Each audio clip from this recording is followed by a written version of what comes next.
Farzana BA کے پہلے سال میں تھی جبکہ عامر MA کر چکا تھا اور ملازمت کی تلاش میں تھا۔ پھر جلد ہی اسے ایک کالج میں لیکچررشپ مل گئی۔ وہ لڑکوں کو انگلش ادب پڑھایا کرتا تھا۔ وہ استاد تھا لیکن محبت کے مکتب میں ابھی طالب محبت تھا۔ کسی نے ٹھیک کہا ہے کہ دل سے دل کو راہ ہوتی ہے۔ آپ کسی سے سچی محبت کریں، کسی کو ٹوٹ کر چاہیں تو یہ ناممکن ہے کہ وہ آپ کی طرف متوجہ نہ ہو۔ ویسے خاموش محبت بڑے ظلم ڈھاتی ہے۔ دانا کہتے ہیں کسی سے محبت کرو تو اسے فوراً بتا دو، ورنہ اس کا کوئی نتیجہ نہیں نکلتا۔ البتہ زندگی بھر دلوں سے دھواں ضرور اٹھتا رہتا ہے۔ لیکن عامر نے تو کمال ہی کر دیا۔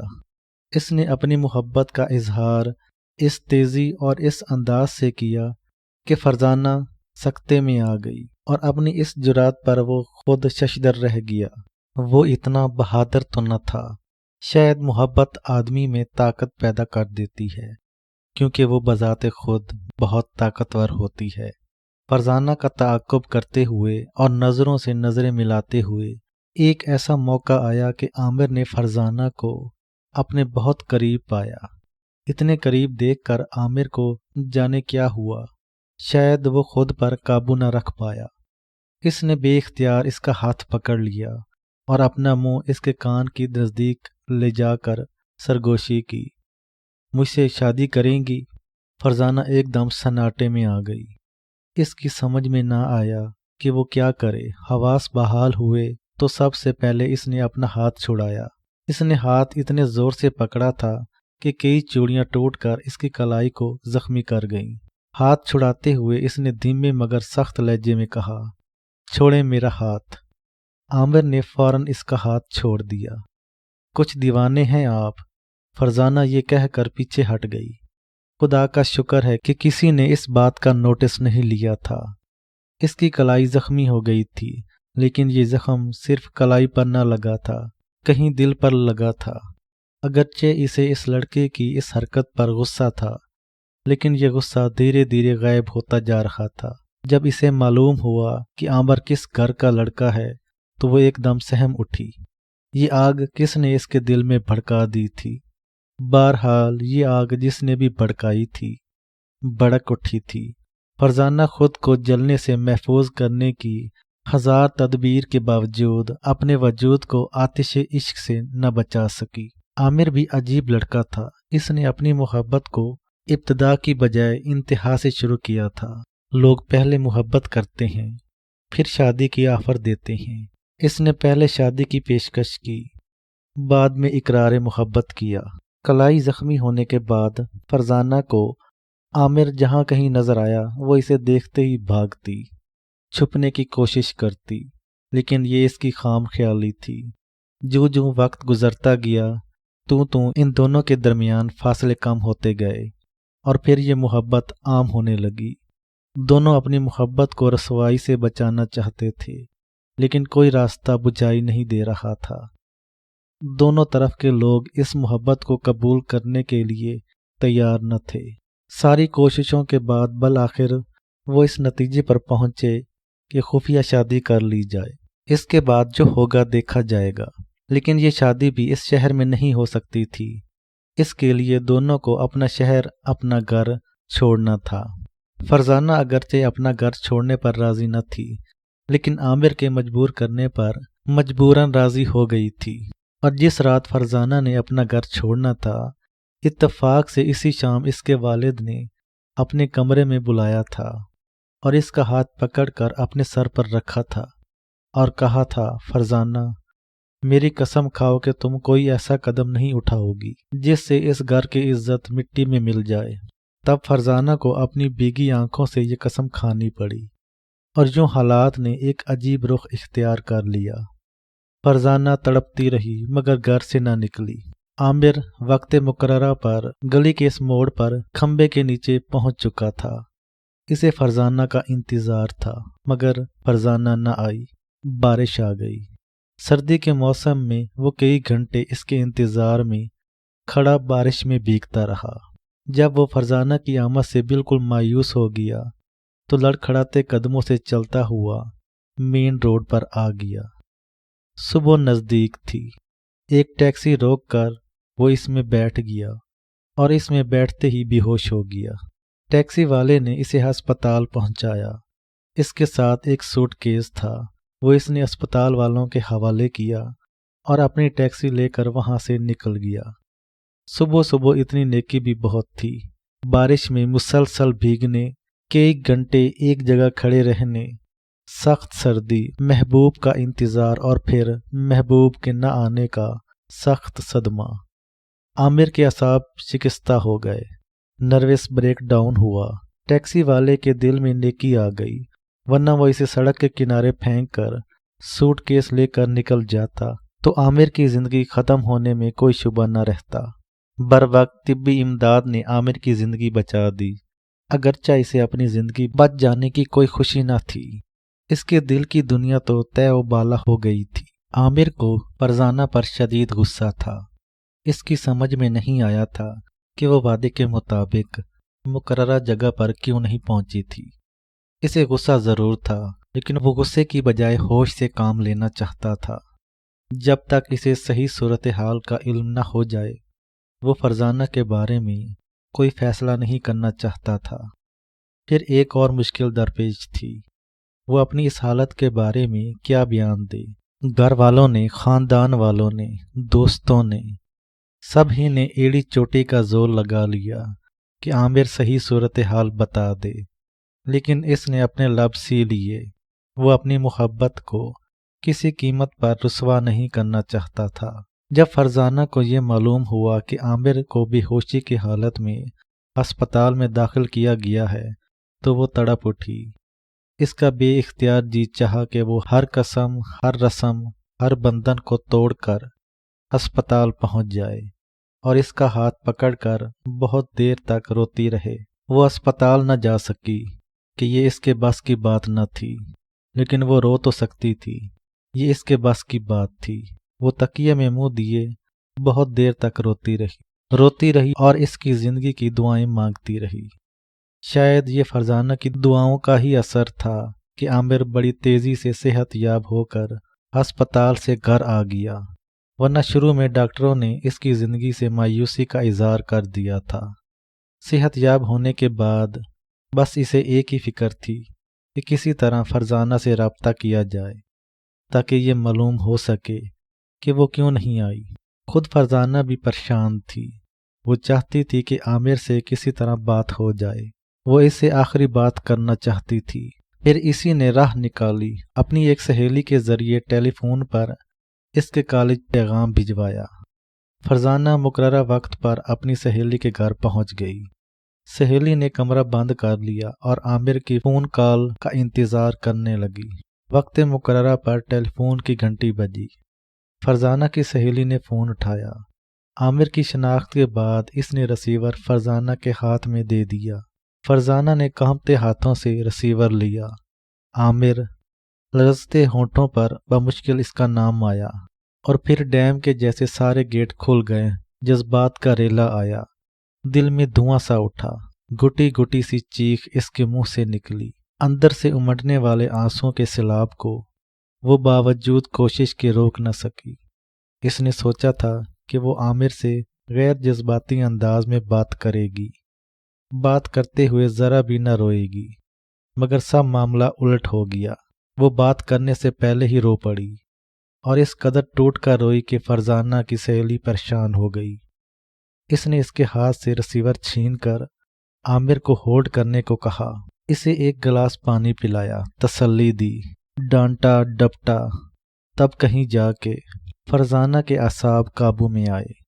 لو بات کرو، خدا کے واسطے اب نہ رونا۔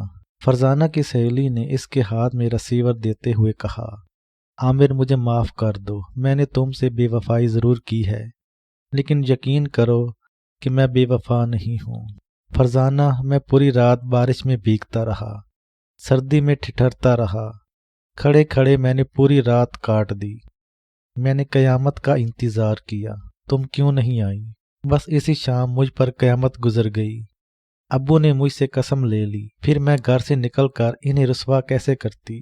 عامر مجھ سے جرم ہوا لیکن میں مجرم نہیں ہوں۔ مجھے اب اپنے باپ سے کیا ہوا وعدہ نبھانا ہے۔ اب میں تم سے نہیں ملوں گی لیکن میں تمہیں بھولوں گی نہیں۔ میں تمہاری ہوں، ہمیشہ تمہاری رہوں گی۔ یہ میرا تم سے عہد ہے۔ میری تم سے شادی نہ ہو سکی تو کیا ہوا، اب کوئی مجھ سے شادی نہ کر سکے گا، لیکن تم ضرور شادی کر لینا۔ مجھے بے وفا سمجھ کر بھول جانا۔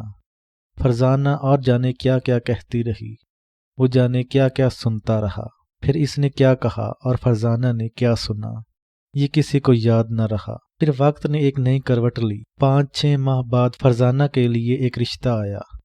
لڑکا خاندان کا تھا، ڈاکٹر تھا، امریکہ میں رہائش پذیر تھا۔ اس رشتے سے کون انکار کر سکتا تھا بھلا؟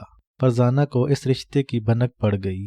اسے یہ بھی معلوم ہو گیا کہ یہ رشتہ فوراً منظور کر لیا جائے گا، تو اس سے پہلے کہ اس کے ابو اس رشتے کے سلسلے میں اس سے بات کرتے، وہ ابو کے کمرے میں چلی گئی۔ اس نے ابو کا ہاتھ پکڑ کر اپنے سر پر رکھا اور بولی، ابو آپ کو میرے سر کی قسم، مجھے اپنے آپ سے جدا مت کیجیے گا۔ میں اس گھر کی دہلیز کو کبھی نہیں چھوڑوں گی۔ میں زندگی بھر شادی نہیں کروں گی۔ اور پھر یہی ہوا۔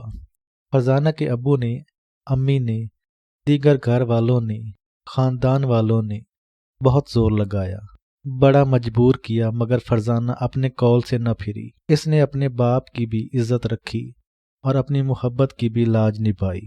شادی عامر نے بھی نہ کی۔ اب نہ وہ دشمنیاں رہیں، نہ والدین رہے، نہ وہ خاندان والے رہے۔ وہ چاہتے تو شادی کر لیتے، لیکن انہوں نے ایسا نہیں کیا۔ ہر چیز وقت پر اچھی لگتی ہے اور گیا وقت کبھی لوٹ کر آیا نہیں۔ خالہ فرزانہ کو لاہور چھوڑے ہوئے ایک طویل عرصہ ہو چکا تھا۔ بہنوئی کے انتقال کے بعد خالہ فرزانہ نے مستقل ہی بہن کے ساتھ رہائش اختیار کر لی تھی۔ ان کی بہن کا ایک ہی بیٹا تھا، افضل۔ بہن کے انتقال کے بعد افضل اور تنہا رہ گئے۔ خالہ فرزانہ کو ورثے میں جو کچھ ملا وہ اپنے بھانجے کے حوالے کر دیا۔ افضل کنسٹرکشن کا کام کرتا تھا، بنگلے بنا کر فروخت کرتا تھا۔ وہ خالہ فرزانہ سے 8 سال چھوٹا تھا۔ اب وہ 40 کے پیٹے میں تھا۔ شادی اس نے بھی نہ کی تھی اور نہ ہی کرنے کا ارادہ تھا۔ کہتا وہ یہی تھا کہ میں شادی نہیں کروں گا، اور کیوں نہیں کروں گا یہ آج تک اس نے کسی کو نہیں بتایا تھا۔ بتایا تو خیر، خالہ فرزانہ نے بھی کسی کو کچھ نہیں تھا۔ وہ تو انکل عامر کی فون پر گفتگو سے تانیہ کو کچھ شبہ ہوا، تب اس نے خالہ فرزانہ سے بہت سارے سوالات کیے۔ اس کے اصرار پر بالآخر خالہ فرزانہ کو اپنی کہانی سنانا پڑی تھی، اور تانیہ اس داستان محبت کی پہلی سامعہ ثابت ہوئی تھی۔ تانیہ میں جانے ایسی کیا بات تھی کہ اس سے اپنے دل کی بات کہنے کو جی چاہتا تھا، اور وہ ایسی تھی کہ اپنے دل کی بات کسی کو نہ بتاتی تھی، اور اس کی وجہ غالباً یہ تھی کہ وہ کسی کو اپنا ہمدرد یا ہمراز نہ پاتی تھی۔ یہی وجہ تھی کہ اس نے اپنے اندر ایک دنیا آباد کر لی تھی۔ جب وہ تنہا ہوتی تو دراصل تنہا نہ ہوتی، خیالات کا ایک ہجوم ہوتا۔ وہ جاگتی آنکھوں سے خواب دیکھ رہی تھی۔ اس کا تخیل بہت طاقتور تھا۔ اگر وہ ٹیلی ویژن پر برف پوش پہاڑوں کے مناظر دیکھ رہی ہوتی اور وہ چاہتی کہ ان مناظر کا حصہ بن جائے، تو وہ اپنے تخیل کے ذریعے ان مناظر کا حصہ بن جاتی تھی۔ فوراً ہی اسے ٹھنڈ محسوس ہونے لگتی تھی۔ انکل عامر کے فون نے تانیہ کو الجھا دیا تھا۔ انہوں نے مزید یہاں ٹھہرنے کو کہا تھا۔ ایسا کیوں تھا یہ وہ نہیں جانتی تھی۔ انکل عامر اسے یہاں کیوں چھوڑ گئے تھے، اور خواہش کے باوجود وہ اسے لاہور کیوں نہیں بلاتے تھے؟ اس کے پیچھے کیا مسائل تھے یہ وہ نہیں بتاتے تھے۔ ہنس کر ٹال جاتے تھے یا کہتے تھے اچھا بتاؤں گا، صبر کرو۔ صبر کرتے ہوئے تو اسے 1 سال ہو گیا تھا، اگرچہ اسے یہاں کوئی پریشانی نہ تھی۔ خالہ فرزانہ اور افضل دونوں ہی اس کا بہت خیال رکھتے تھے۔ ویسے وہ یہاں کسی پر بوجھ نہ تھی۔ اوپر والے کمرے میں جہاں وہ رہتی تھی، اس کی ہر چیز انکل عامر کے پیسے سے خریدی گئی تھی۔ اس کے علاوہ وہ ہر ماہ اتنے پیسے بھیج دیتے تھے کہ تانیہ سے باوجود کوشش کے خرچ نہ ہو پاتے تھے۔ اسے میوزک کا زیادہ شوق تھا۔ 1 سال کے عرصے میں اس نے ہزاروں آڈیو کیسٹ خرید ڈالے تھے۔ اسے فلمیں بھی پسند تھیں۔ اپنی پسند کی فلم وہ کسی ویڈیو شاپ سے کرائے پر لا کر دیکھنے کی بجائے فلم کا کیسٹ خرید لاتی تھی۔ اس طرح اس کے پاس فلموں کے سینکڑوں کیسٹ جمع ہو گئے تھے۔ فلم وہ اکیلی نہ دیکھتی تھی۔ کوئی نئی فلم لاتی تو دردانہ کو اپنے ساتھ بٹھا لیتی تھی۔ دردانہ کو بے انتہا شوق تھا فلموں کا۔ بعض اوقات وہ اس کی فرمائش پر بھی فلم خرید لاتی تھی۔ فلم وہ دوپہر کو دیکھتی تھی۔ دوپہر کے کھانے سے فارغ ہو کر دردانہ اوپر آ جاتی۔ اگر کوئی فلم پاس ہوتی تو دیکھ لی جاتی، ورنہ دردانہ کچھ دیر گپ شپ کے بعد نیچے اپنے کمرے میں چلی جاتی۔ 3-4 دن پہلے وہ ایک نئی فلم خرید کر لائی تھی، لیکن اسے دیکھنے کا ابھی تک موقع نہ ملا تھا یا دیکھنے کو جی نہ چاہا تھا۔ جب سے اسے وہ خواب دکھائی دینا شروع ہوا تھا، وہ الجھن کا شکار ہو گئی۔ اس کے دل کا چین لٹ گیا تھا۔ واقعات بھی عجیب ہوش ربا ہو رہے تھے۔ وہ ڈراؤنا خواب، دادا اعظم کا لفافہ، پر اسرار شخص کا الو دے جانا، الو کا خون، قدموں کے نشان، پر اسرار کمرہ، کمرے میں جانے کی شدید خواہش، کمرے کا مقفل نہ ہونا۔ دوپہر کا کھانا کھا کر وہ اپنے بیڈ پر لیٹی ہوئی یہ سوچ رہی تھی کہ اچانک اس کے دل میں ایک لہر سی اٹھی۔ اس کی آنکھیں بند سی ہونے لگیں۔ اس کے کانوں میں جیسے کوئی کہہ رہا تھا کہ چلو تانیہ، اس پر اسرار کمرے کی طرف چلو۔ یہ خواہش اتنی شدید تھی کہ تانیہ کسی معمول کی طرح اٹھ گئی۔ وہ نیچے پہنچی تو اسے کوئی نہ دکھائی دیا۔ خالہ فرزانہ اپنے کمرے میں تھیں اور ان کا دروازہ بند تھا۔ دردانہ بھی اپنا کام سمیٹ کر اپنے کمرے میں چلی گئی تھی، اور افضل تو گھر میں تھا ہی نہیں۔ وہ بڑے اطمینان سے چلتی ہوئی اس پر اسرار کمرے کے سامنے پہنچ گئی۔ دروازے کے ہینڈل پر ہاتھ رکھا تو اس کا دل بری طرح دھڑکنے لگا۔ ہینڈل پر ہلکا دباؤ ڈال کر اس نے دروازہ کھولا۔ ابھی دروازہ تھوڑا سا کھلا تھا کہ اندر سے ایک مردانہ آواز آئی، ابھی نہیں، رات کو آنا۔ اس آواز میں ایک تنبیہ تھی، ترغیب یا بلاوا نہ تھا۔ بڑی گونجدار آواز تھی۔ لہجہ اگر سخت نہیں تو نرم بھی نہ تھا۔ اگر کوئی آدمی ضرور کام میں مصروف ہو اور آپ اس کے کام میں مخل ہونا چاہیں تو پھر اسی طرح کا جملہ سنائی دیتا ہے۔ اس آواز کو سن کر تانیہ کو بھی یہی محسوس ہوا تھا، جیسے وہ دروازہ کھول کر مداخلت بیجا کی مرتکب ہوئی ہو۔ اس نے فوراً دروازہ بند کر دیا۔ اول تو دروازہ کھلا ہی کتنا تھا، جتنا کھلا تھا اس سے اندھیرے کے سوا کچھ نظر نہ آیا تھا۔ وہ دھڑکتے دل کے ساتھ بھاگتی ہوئی سیڑھیوں تک آئی، تیزی سے سیڑھیاں چڑھی اور دم سے اپنے بیڈ پر بیٹھ گئی۔ خدا کا شکر تھا کہ کسی نے اس پر اسرار کمرے کو کھولتے اور پھر فوراً ہی وہاں سے بھاگ کر آتے ہوئے نہیں دیکھا تھا۔